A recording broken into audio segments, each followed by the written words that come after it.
An improvement to your serve does not have to take weeks and weeks at a time. I'm going to break down 3 tips that are going to instantly improve your serve overnight because they're so easy to implement that you're going to be wondering, how has no one told me this before? Don't worry, I'm here for you. The first thing is to make sure that when you're tossing your serve, you're not gripping the ball like so. You're not gripping to throw the ball, you're gripping to toss the ball. So that grip is going to look like this, okay? With the thumb sort of sandwiching the ball between the rest of your fingers, like a crab. This is how we are holding the ball when we toss. So this is how it's going to look when we start our stance, okay? So if you imagine my stance is here, all right?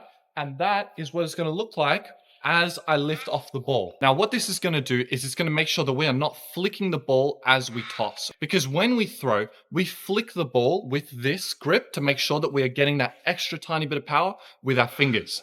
But that's not what we're looking for our serve. Our serve does not need power. Our toss needs perfect placement over power. We're not even really tossing the ball. We're just placing it where we need to be. So to get that muscle memory out of your head, because it happens for everyone, and to also make sure that you're placing your toss and not throwing it, we want to be making sure we are gripping the toss, gripping the ball like so. Really important, something you can instantly change overnight. Now, these 3 tips are common across all amateur players, but if you're someone who needs to improve with tailored feedback for free, then just check out the link in the description. It's a Skool community where I can give you feedback on your tennis from serve to forehand to backhand, all for free. Go check it out. Now, on to the second tip, which is following through properly with our arms. Now, I covered this in my last video, but essentially, we want to be making sure that this left arm is not getting jammed as we serve. So if ever you're serving and you let this left arm get caught in as you follow through with your right arm, that is a big no-no. It's going to throw off your balance, and it's also going to make sure you're not able to recover quickly for a fast return, or sort of any return in general. Anything that's deep, anything that's slightly difficult, this is going to stop you from being able to get that back. So what we want to be doing instead is that as we serve and our left arm is moving down, it's not going to stay to our body. It's going to move across our body and out behind us. And then our racket arm is going to follow it so that it ends right here, across and down our body. So it's going to look like this. Instead of something like this, it's going to look like this instead, okay? Really quick, super important thing that you can do, all right, to instantly change how you're following through. The third thing, and probably the most impactful part of this entire video, is understanding why your second serve isn't working. Now, this is super crucial because in a match, it's super important that you have a small checklist of things that you know affects your second serve in high pressure situations. Because in a match, and I've been there too, we don't want to run through all the different things that make up our serve. Instead, we want to be able to pinpoint that 1 or 2 things that is making us lose.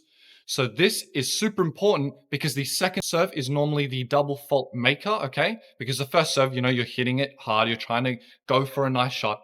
The second serve needs to go in every single time. So if you're consistently making second serve errors, there are a couple things that you need to remind yourself to make sure that that second serve is going in more often. Now, this is less personal than you think. There are a couple key mistakes that across the board, all amateur tennis players make, which are going to level up your second serve if you're able to shed them mid-match. Now, when it comes to the second serve, there are 2 things that you need to remember. The first thing is that it's the same as the first serve. And the second thing is that it is more consistent than the first serve.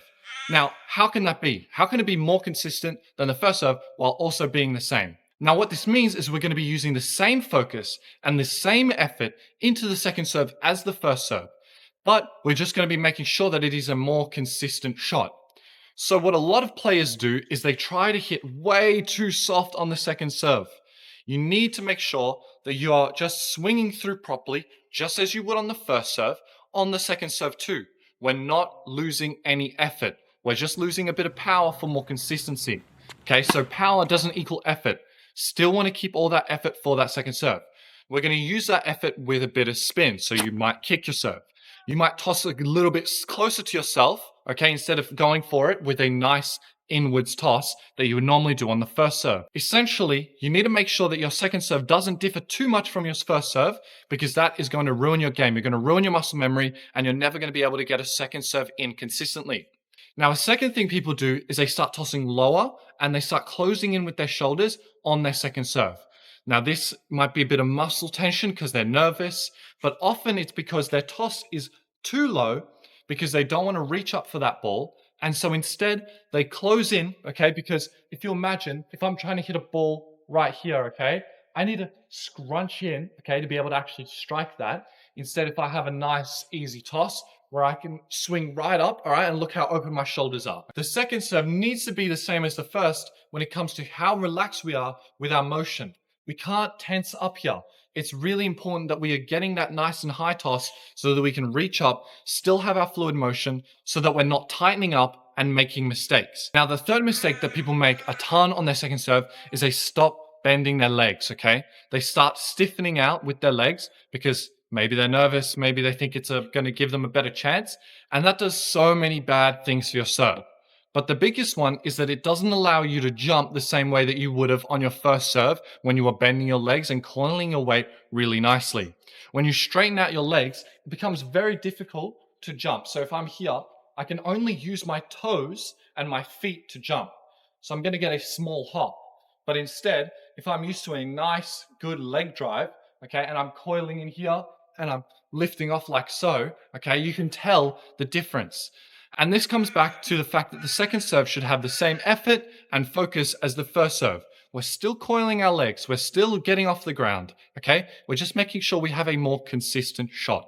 Now, I don't expect you to learn those three things overnight, but what you can do is create a checklist that you can use mid-match for when your second serve is suffering, like the one that I just gave you, because personally, that's my one. And that way you can get back into the game if your serve is suffering mid-match so that you can start winning more points. Now, if you're struggling to build a checklist and you want me to help you, then just hit that link in the description, join the Skool community. I'll give you free feedback on your serve and we can work through a checklist that you can run through mid-match to make sure that you're never struggling for too long in your matches, allowing you to win more overnight. I hope you enjoyed this video. Check out the 5 biggest serve mistakes that amateurs make, and I'll see you in the next one.